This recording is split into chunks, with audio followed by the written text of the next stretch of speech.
Cumprimento a todos os irmãos, amigos, com a paz do Senhor Jesus Cristo.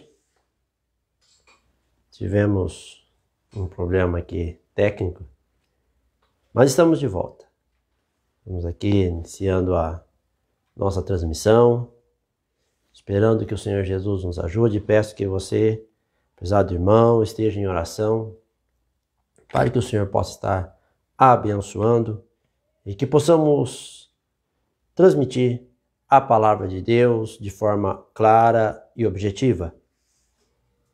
Desde já agradeço a tua participação, a tua compreensão e convido você para estar participando, deixando seu comentário, sua pergunta, sua dúvida. Hoje vamos estar falando de um assunto a pedido aí do irmão Gilton Oliveira, né? A gente que pediu para que falássemos deste assunto nesta noite. E é um assunto que parece um tanto difícil, é complexo, mas nós vamos tentar simplificar aqui à luz das Escrituras, porque não podemos inventar nada de achismo, eu acho não. A palavra de Deus, ela tem a resposta e ela precisa ser entendida de forma clara. Por isso eu convido você para acompanhar a leitura da palavra de Deus, anotar os textos, se possível. E, na dúvida, você pode deixar a sua pergunta. Às vezes não conseguimos responder no momento, mas estaremos posteriormente respondendo naquilo que não conseguimos responder agora. Alguma coisa que pudermos já responder, né? Agradeço a Deus pela companheira que o Senhor tem me dado, minha esposa que tem sempre estado ao nosso lado, nos auxiliando, e as perguntas, comentário às vezes que precisar ser reforçado alguma coisa, já estaria para estar anotando, vai ter nos auxiliado aí em todas as transmissões, nos trabalhos em geral, né? Então você pode estar deixando a sua pergunta. Eu convido a todos para lermos a palavra de Deus no livro de Atos, capítulo 17, versículo 22 até o versículo 25. Vamos estar lendo Atos capítulo 17, versículo 22 até o versículo 25, que nos diz assim: E estando Paulo no meio do Areópago, disse: Homens atenienses, em tudo vos vejo como sendo um tanto supersticiosos, porque passando eu, vendo os vossos santuários, achei também um altar em que estava escrito ao Deus desconhecido. Esse, pois, que vós honrais, não conhecendo, é que eu vos anuncio. O Deus que fez o mundo e tudo o que nele há, sendo o Senhor do céu e da terra, não habita em templos feitos por mãos de homens, nem tampouco é servido por mãos de homens, como que necessitando de alguma coisa, pois ele mesmo é quem dá a todos a vida e a respiração e todas as coisas. Amém. Você conhece a Deus? Conhecer a Deus não é conhecer parcialmente. Existem aqueles que conhecem a Deus porque ouviu. Ou ele pensa que conhece a Deus porque ele ouviu falar de Deus. E aí surgiu, né? Porque ninguém explica Deus e Deus não tem como se explicar e não conhece. Então, assim, eu creio que existe um Deus, eu sei que existe um Deus. Mas conhecer a Deus é mais do que isso. É conhecer as suas manifestações. E alguns, por falta, às vezes, de conhecer as manifestações de Deus, confunde as manifestações de Deus com pessoas distintas. Dessa confusão em si gerou um dogma chamado Trindade. Então o que prega a Trindade? Só esclarecer alguns termos aqui para ajudar na compreensão que nós vamos estar abordando. A Trindade, o dogma da Trindade, lá do que vem sendo definido lá no quarto século, né, depois de Cristo, trata como Deus dividido em três pessoas distintas. Ora, raciocina comigo. O que significa a palavra distinto? Distinto ali é separado, infundível. Se existe três pessoas distintas, Pai, Filho e Espírito Santo. São pessoas distintas. O Pai é Deus, o Filho é Deus, o Espírito Santo é Deus. Logo, você tem 3 deuses. E se você tem 3 deuses, isso é triteísmo. Flerta com politeísmo. E mais que um Deus é idolatria. Isso confirma-se nas Escrituras. Lá em Judas, no capítulo 1, só tem um capítulo do livro de Judas, no versículo 25, Judas, capítulo 1, versículo 25, diz assim: ao Deus único, sábio, Salvador nosso, seja glória e majestade, domínio e poder, agora e para todos sempre. Amém. Então, Deus não é 3. Deus é único. É isso que diz a palavra do Senhor. Se nós lemos ainda lá em Efésios, no capítulo 4 de Efésios, e o versículo 6, nos diz assim: um só Deus e Pai de todos, o qual é sobre todos e por todos e em todos. Então eu posso dizer que tem 3 deuses, à luz das Escrituras? Há um só Deus. E esse Deus, ele é o Pai de todos. Então Deus é o Pai. Só que ele é, além de sobre todos, ele também é por todos. Em que ocasião? Como que ele é por todos? E também em todos. Aqui o texto traz as 3 manifestações de Deus. Sobre todos, como Pai na criação. Por todos, como Filho, tomando a forma humana e vertendo o seu sangue por nós. E em todos, como Espírito Santo, a sua 3ª manifestação, habitando na vida do cristão verdadeiro. Não trata-se de 2, de 3 deuses, mas trata de um Deus. E aí vem uma outra abordagem. Não, são 3 pessoas distintas em um só Deus. Então esse Deus, ele compõe as 3 pessoas distintas. O Pai, o Filho e o Espírito Santo. Então pense comigo. Para formar Deus, você teria as 3 pessoas. Então você precisa das 3 pessoas, do Pai, do Filho e do Espírito Santo. Os 3 formam um Deus. Ora, o Filho surge junto com o Pai?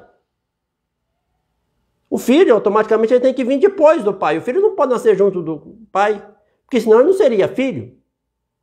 Então você teria o Pai e o Espírito Santo antes de ter o Filho? Ou teria só o Pai?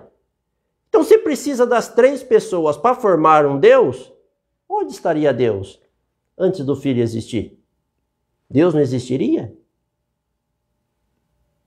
Aí você está meio pendendo ali para o ateísmo. Então nós temos que ter cuidado e procurar entender a palavra de Deus.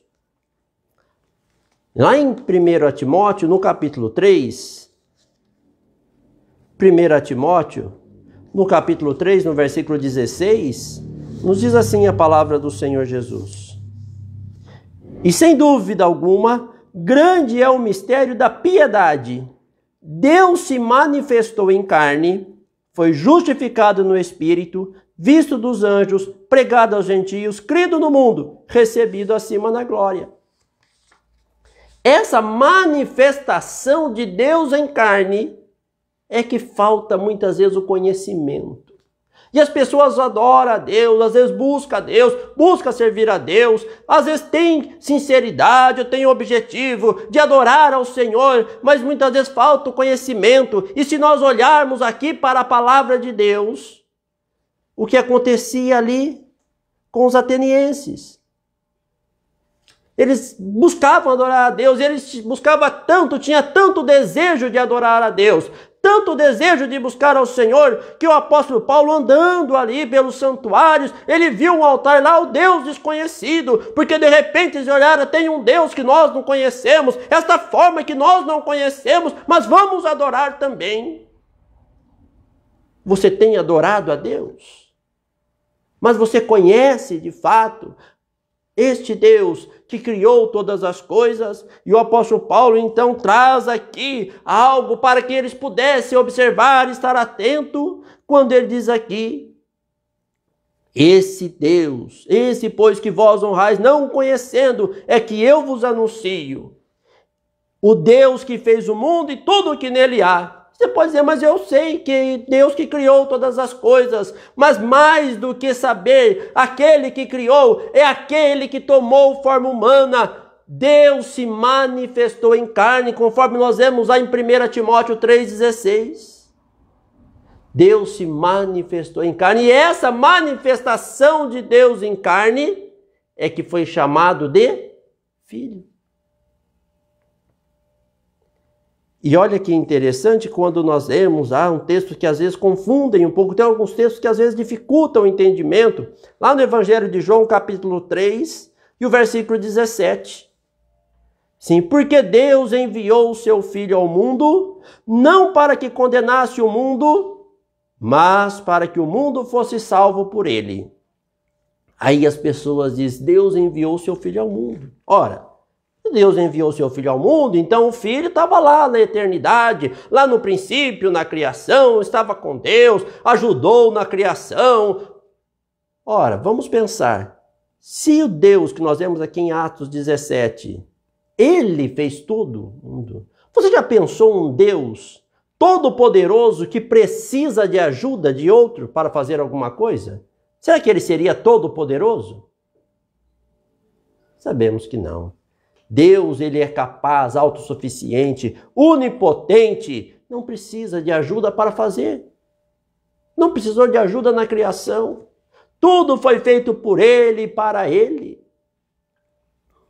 Mas, por que então, lá o evangelista, no Evangelho de João, no capítulo 3, que nós vemos, versículo 17, diz, Deus enviou o seu Filho ao mundo. Ora, nós precisamos entender, enviou de onde para onde?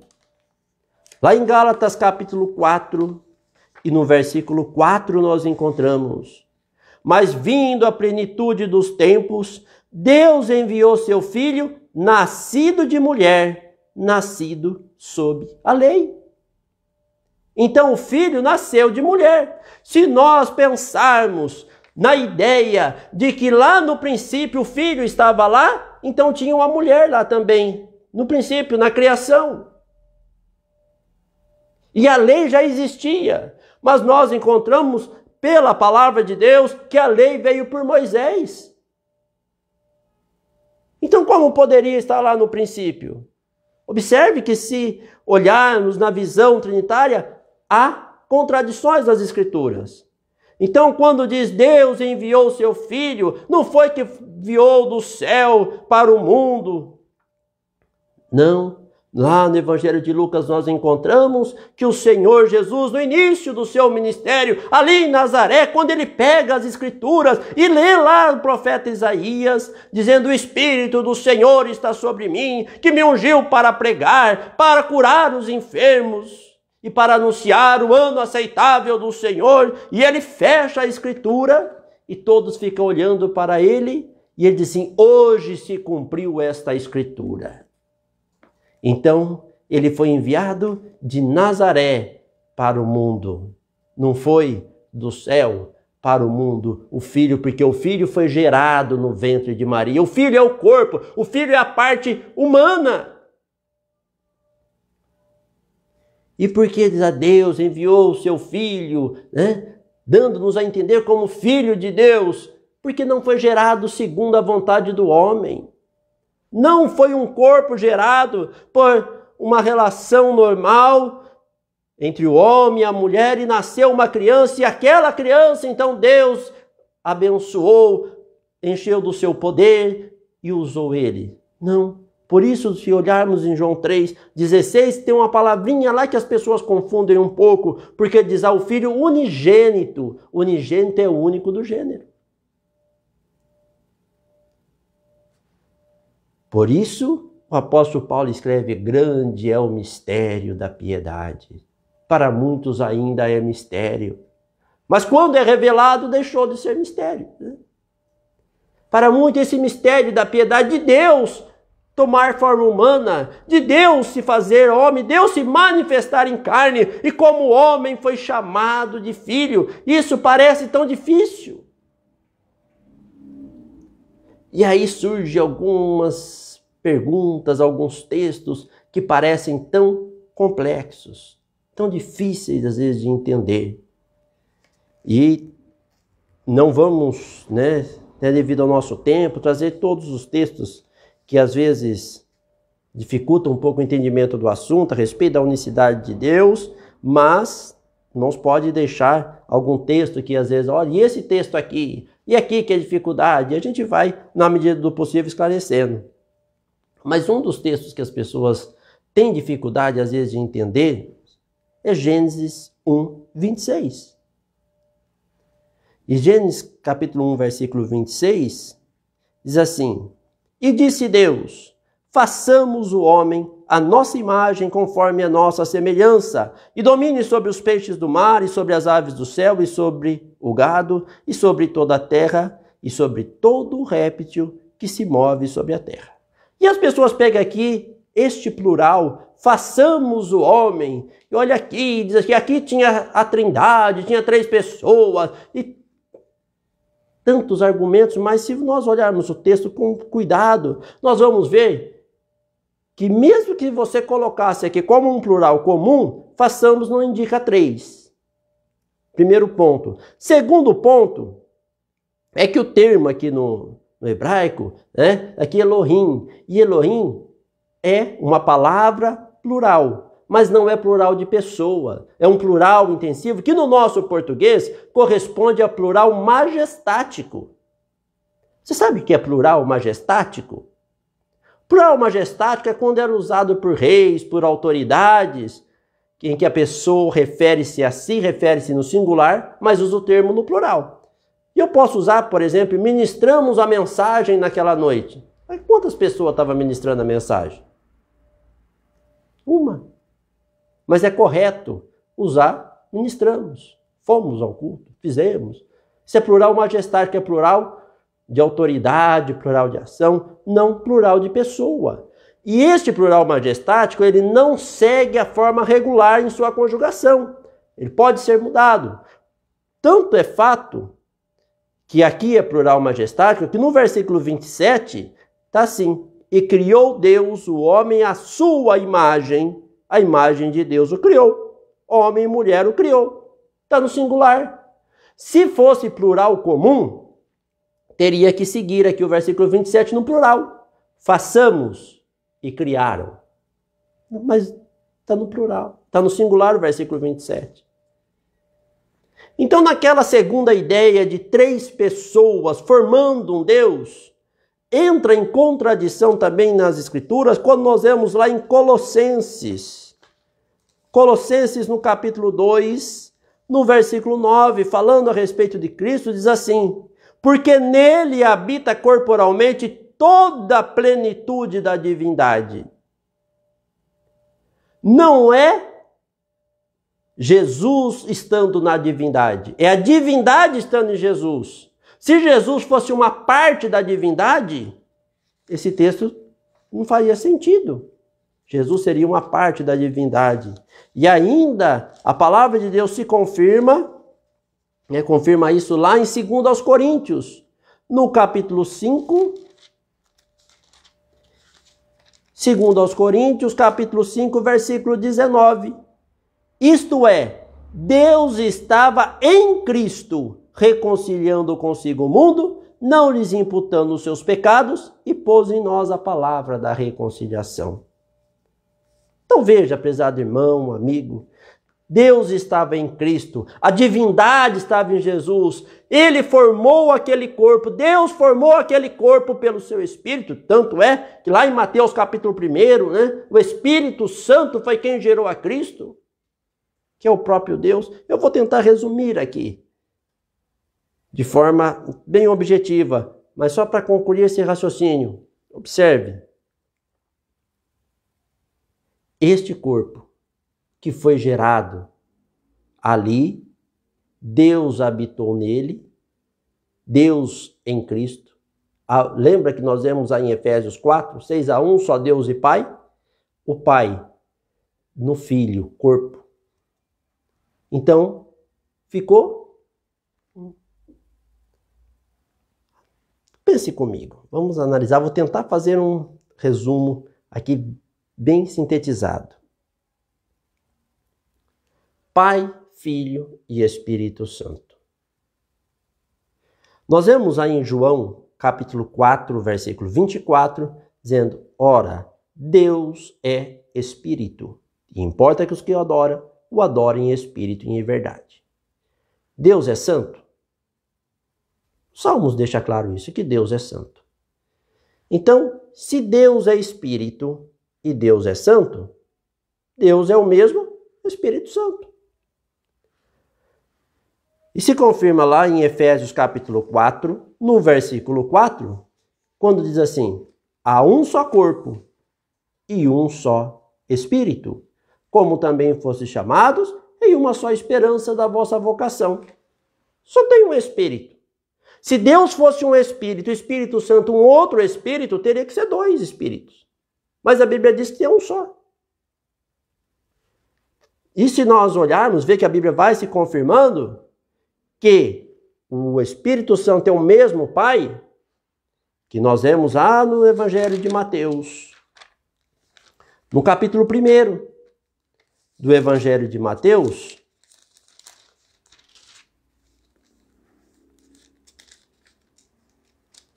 no versículo 18 a seguir, sim.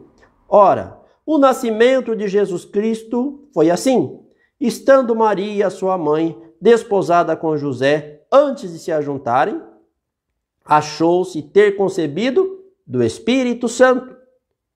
Então José, seu marido, sendo justo e a não queria infamar, intentou deixá-la secretamente.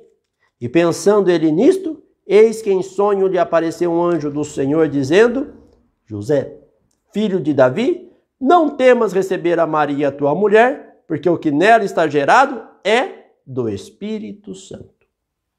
Quem gera não é o Pai do gerado? Então quem gerou a Cristo foi o Espírito Santo. Quem é o Pai de Cristo?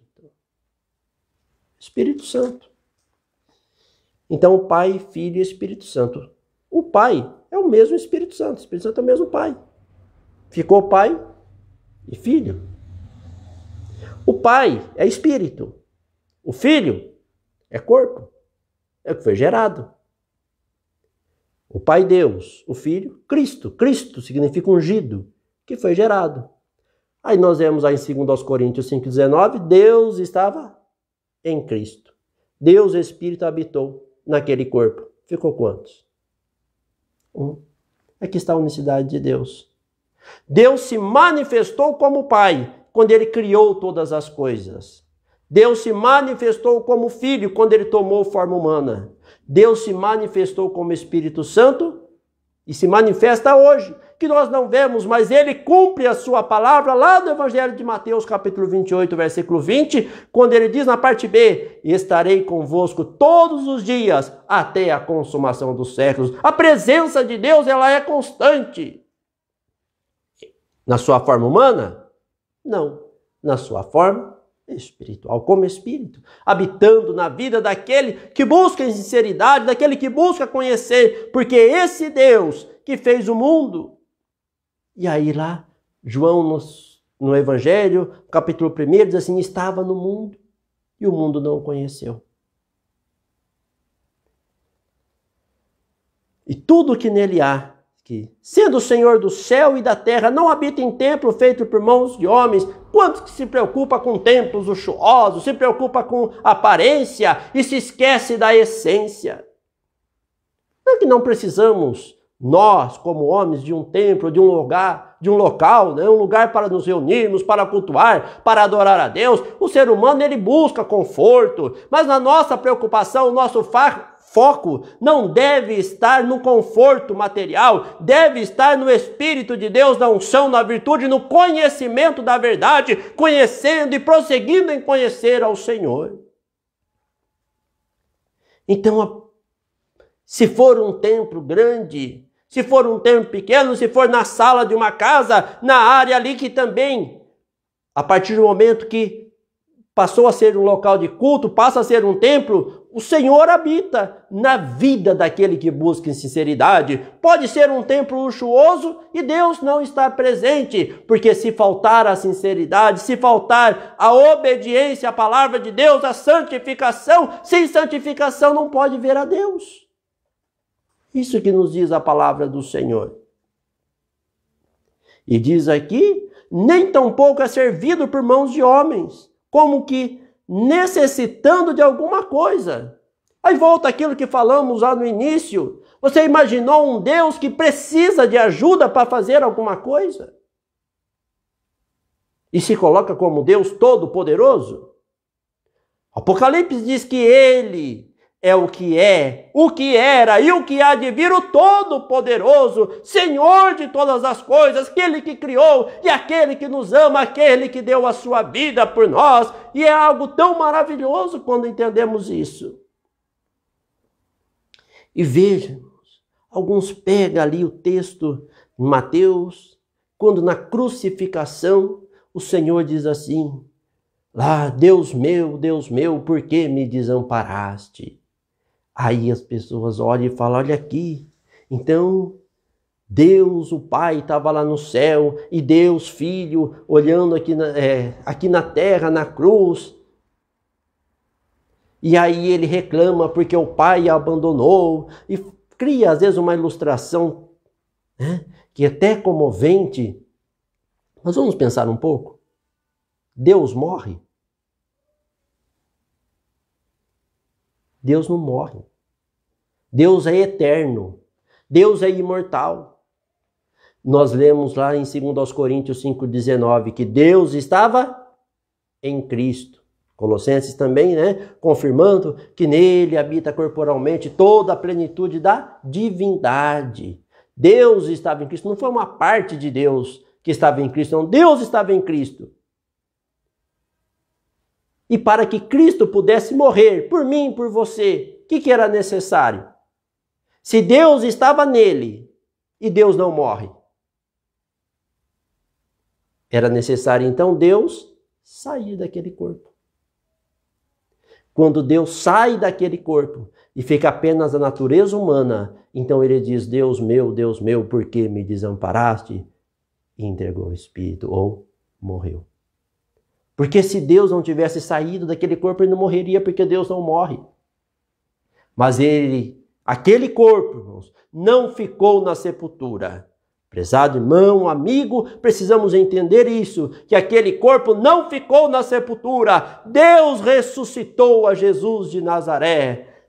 Deus, o Espírito, voltou para aquele corpo, levantou ele da sepultura para que nós pudéssemos ter vida eterna, porque a vitória da igreja não está apenas na crucificação, não está na morte do Senhor, a vitória da igreja está na ressurreição do Senhor, porque no Calvário ele levou as nossas transgressões, mas ele ressurgiu dentre os mortos e nos deu vida para que possamos ter vida e vida abundante.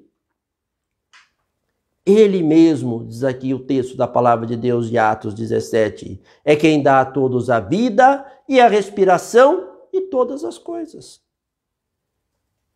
Você já parou para pensar neste privilégio tão grande que Deus nos tem dado? Que estamos vivos, estamos respirando. Ele supre as nossas necessidades, Ele abençoa, Ele é fiel, Ele é eterno, Ele é o Todo-Poderoso. Olha a grandeza de Deus, desse Deus tão amoroso, que o homem se distanciando, perdendo toda a comunhão com Deus, mas Deus se fez homem para falar com o homem, para que o homem pudesse entender a voz de Deus, compreender a voz de Deus, compreender o chamado de Deus, compreender a grandeza de Deus. E que nós possamos a cada dia entender que esse Deus que criou é o mesmo que, estando entre os homens, levou os nossos pecados, porque Ele é quem perdoa os pecados. Só Deus é quem perdoa os pecados. Por isso que quando o Senhor Jesus disse àquele paralítico, os teus pecados te são perdoados, começaram a murmurar, dizendo, quem é este que perdoa pecado? Só Deus pode perdoar pecado. E de fato, só Deus. Mas o Senhor Jesus não estava ali apenas como homem. Conhecer o Senhor Jesus apenas como filho, conhecer o Senhor Jesus apenas como homem, não é conhecê-lo de forma completa, é conhecê-lo parcialmente. É você ter ele também como um Deus desconhecido. Quem é esse Deus? Qual é o nome desse Deus? O Senhor Jesus disse que ele veio manifestar o nome do Pai. Isaías capítulo 9, versículo 6, quando descreve ali sobre o Senhor, ele diz, o seu nome será maravilhoso, conselheiro, Deus forte, Pai da eternidade, príncipe da paz. E se nós formos fazer um paralelo do Antigo Testamento e o Novo Testamento, nós podemos fazer várias comparações mostrando que o próprio Deus, o mesmo Deus do Antigo Testamento é o mesmo Senhor Jesus do Novo Testamento. E um dos exemplos está lá em Isaías, quando ele diz assim, eu sou o primeiro e eu sou o último. Deus, lá no Antigo Testamento, nos afirma isso. No capítulo 44 de Isaías, no versículo 6. Assim diz o Senhor, Rei de Israel e seu Redentor, o Senhor dos Exércitos, eu sou o primeiro e eu sou o último, e fora de mim não há Deus. Então esse Deus que é o primeiro e o último é o mesmo que se apresenta em Apocalipse, no capítulo 1. Lá no último livro da Bíblia, livro de Apocalipse, no capítulo 1, nós encontramos assim, no versículo 17. E eu, quando vi, caí a seus pés como morto, e ele pôs sobre mim a sua destra ou sua mão direita, dizendo-me, não temas, eu sou o primeiro e o último, e o que vivo e fui morto, mas eis aqui estou vivo para todos sempre, amém, e tenho as chaves da morte e do inferno. Esse Deus Todo-Poderoso, primeiro e último, o princípio e o fim, aquele que é todo poderoso, conforme nós encontramos no versículo 8 aqui do capítulo 1 de Apocalipse. Eu sou o alfa e o ômega, a primeira letra do alfabeto grego, a última letra do alfabeto grego, o princípio e o fim, diz o Senhor, que é e que era e que há de vir, o Todo-Poderoso. Louvado é o nome do Senhor Jesus. Que maravilha quando nós entendemos, conhecemos a Deus, conhecemos o nome de Deus. Conhecemos o Espírito Santo. Porque quando conhecemos a Deus na sua plenitude, nós conhecemos o Espírito Santo, a sua manifestação gloriosa. Se nós olharmos a Bíblia de Gênesis a Malaquias, nós temos a manifestação do Pai. Os evangelhos, Mateus, a João, a manifestação do Filho. De Atos a Apocalipse, a manifestação do Espírito Santo. As 3 manifestações de Deus, não 3 pessoas de Deus, porque Deus é indivisível. Como que você pode dividir Deus? Deus é indivisível, Deus é imutável, Ele é o mesmo. Por isso, amados irmãos, amigos, vamos conhecer a cada dia as Escrituras e viver por ela, porque a mesma promessa que Deus fez lá aos patriarcas de uma cidade, a mesma promessa é para a igreja no fim, a cidade celestial. O mesmo Deus que diz lá em Gênesis, no capítulo 1, que criou o homem à sua imagem e semelhança, é o mesmo de que João escreve na sua primeira epístola, dizendo que assim como ele é, nós seremos, porque também conheceremos como somos conhecidos. Louvado é o nome do Senhor Jesus. O mesmo Deus que estava no princípio, é o mesmo Deus que virá buscar a igreja, que virá buscar aquele que está preparado. Então, que você possa compreender e que não seja apenas aquele que cante aquele que ore, aquele que busca adorar a Deus, mas aquele que conhece a Deus, conhece a grandeza de Deus, conhece o nome de Deus, conhece as maravilhas de Deus, conhece o poder de Deus, porque quantas vezes nos sentimos frustrados, incapazes, achando que nada podemos, a dificuldade porque deixamos de conhecer ou reconhecer a grandeza de Deus. Ele que nos chamou para a sua graça gloriosa, Ele é que fortalece, Ele é que batiza com o Espírito Santo e com fogo, Ele é que nos sustenta, Ele é que nos dá a vida, Ele que opera todas as coisas. Por isso, o Senhor Jesus disse, no Evangelho de João, nós encontramos isso, quando ele diz assim, sem mim, nada podeis fazer. E observa, se fizermos um paralelo aqui, quando o Senhor disse no Evangelho de João, sem mim nada podeis fazer, e quando o apóstolo Paulo escreve lá, mas aquele que não tem o Espírito de Cristo, este tal não é dele. Como que o Senhor vai estar em nós? Por meio do Espírito. Não como homem, na sua forma humana, mas na sua forma espiritual. Que Deus continue abençoando a cada um e que você possa ser revestido da graça de Deus e possa conhecer mais e mais do Senhor Jesus Cristo, o Deus Todo-Poderoso. Lá em 1 João capítulo 5, no versículo 20, nos deixa claro que Jesus Cristo é o verdadeiro Deus e a vida eterna. Amém. Falamos um pouco rápido, o assunto é um pouco extenso, né? Procuramos, como eu disse no início, resumir bem, até por causa do nosso tempo aqui de transmissão, mas espero que possa ter sido de forma clara, que os irmãos, os amigos possam ter compreendido. Alguma dúvida que surgir, ou se alguma coisa não ficou clara, você pode deixar a sua mensagem, pode estar perguntando, e na medida do possível nós estaremos te atendendo, respondendo, esclarecendo, à luz da palavra de Deus. Vamos orar? Vamos estar falando com Deus, buscando a presença do Senhor Jesus Cristo, e esperamos que o Senhor possa abençoar sempre a sua vida, o seu lar. Continuamos orando a favor daqueles que estão enfermos, que estão necessitados. Coloque diante do Senhor Jesus.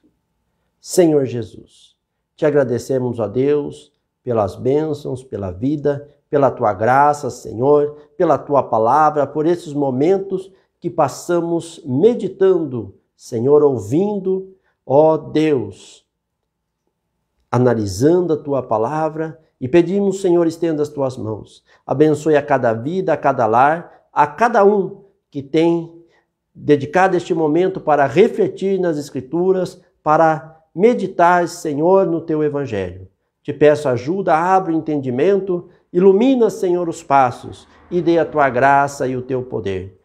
Guia-nos, ó Deus. Estenda as tuas mãos, abençoa aqueles que estão enfermos, aqueles que estão necessitados. Senhor, fortalece, sustenta cada um em suas mãos santas e poderosas. Ó Deus, agora te peço, Senhor, também, dai-nos uma noite de paz e descanso. Senhor, guarda, livra de todo mal. E se lhe apraz, ó Deus, continue falando, Senhor, aos nossos corações. Fala, Senhor, através das visões da noite. Dai-nos a tua direção. Em nome do Senhor Jesus Cristo oramos. Amém. Que Deus continue abençoando a cada um. Agradeço a todos os irmãos, amigos que têm participado, que têm compartilhado, que têm divulgado, ajudado aí na divulgação da palavra de Deus. Que Deus possa abençoar sempre a sua vida, o seu lar. E convidamos a todos para participar conosco. Todas as quartas, sábado e domingo, nós estamos reunidos ali na rua Ana Marina do Espírito Santo, 263. Jardim Serrano, que em Votorantim, estado de São Paulo. E você é nosso convidado para participar. Com a Ana Marina do Espírito Santo, 263, Jardim Serrano, em Votorantim, estado de São Paulo. Que Deus possa continuar abençoando sempre a sua vida e o seu lar. Na próxima segunda-feira não teremos a transmissão, mas permitindo o Senhor Jesus, na outra, daqui a 15 dias, Segundamente, na outra segunda, como nós fazemos sempre, a segunda-feira, às 20 horas, permitindo o Senhor Jesus, estaremos meditando na palavra de Deus, junto contigo, aqui pelo Facebook. Tenha todos uma noite de paz, uma semana de paz, guardada e amparada nas santas e poderosas mãos do Senhor Jesus Cristo. Amém.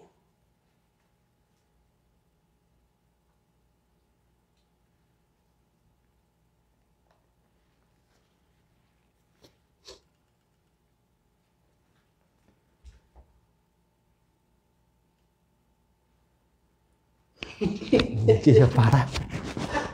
Primeiro que tá difícil começar, depois ele queria parar, mas...